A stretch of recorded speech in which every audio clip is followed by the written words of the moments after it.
Welcome back. We've all heard of them. Great outfit in town called Developing World Connections, and they are having this fantastic offer right now where they're looking for people to donate their air miles to help get some of their volunteers across to other countries. Sarah Johnstone joining us now. You've just recently joined the company. Yes, I have. Yeah, welcome aboard. How are you liking it so far? It's been great, and Kamloops has been great too. I'm from Vancouver, so this is a bit of a change, but it's been generally sunnier, so I've been liking it.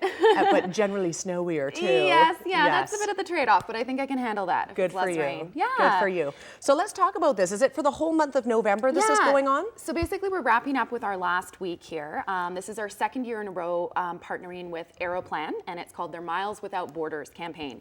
So what you can do is you can take your Aeroplan points and you can donate any amount to us. So you can go to our website at developingworldconnections.org, or you can go actually to our office, and we've got forms there, and you can fill them out and donate points to us. That's awesome. How does this help you guys do what you do? Well, what we do is we actually work with host partners. So we've got, I think we've got 18 different host partners now in 13 different countries in Africa and Asia and the Americas. So what we can do is we can go visit these host partners. We do yearly assessments. We look for new ones.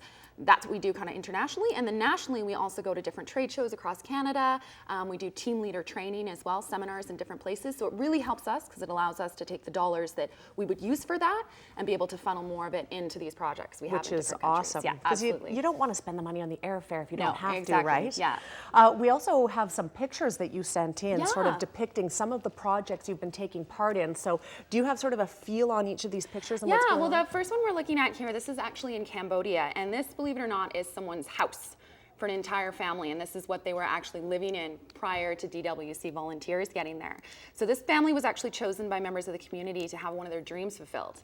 And what they said that they really, really wanted is they wanted a new home. And when they came up with it, I don't know if we got the next picture here, but we're starting to build it here. So you can see it's just got a thatch roof.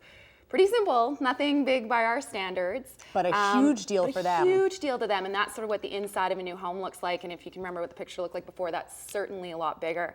So yeah, and I think we'll see what the finished house looks like in a sec. Oh, we don't have the finished house, but that's fine. It ended up being a thatch house, and that's what they had. Okay. So this is India. And you can see that the landscape here, it's really dry. There's lots of water shortages in many rural areas of India. Sort of their modern pump systems are failing and they don't have the resources to fix them. So this is what we built. This is actually an anaket, which is like a small dam. And as you can see, that's that same area. And now it's really lush and it's green. It's providing water for 50 families in the area to grow crops. So it's definitely working for them. I think on the email you said that instead of having one crop a year, you built this dam or small dam and it turned into 50 crops a year? No, they can do 2 different crops a year, 50 families, but 2 different crops. So if they're mostly just having one a year, that's more sustenance farming. That's, to get their family going and maybe a little bit of income from that.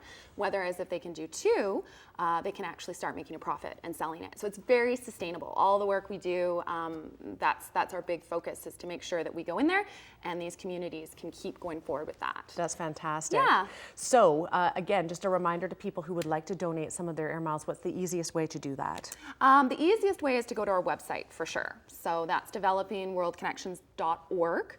And on there you can print off the form. You do have to just get your Aeroplan mile number, the number of miles you want to donate, and just write your name and sign it. Fantastic. Yeah, and quickly as well, you brought some baskets along. These are just beautiful. We don't have the pictures, but these ones are actually made by women in Rwanda, and they use the water hyacinth, which is actually sort of clogging up all the river systems, so it's an environmental problem there. But they're turning it into this great opportunity to make these beautiful baskets. So we're actually building a livelihood center for them there.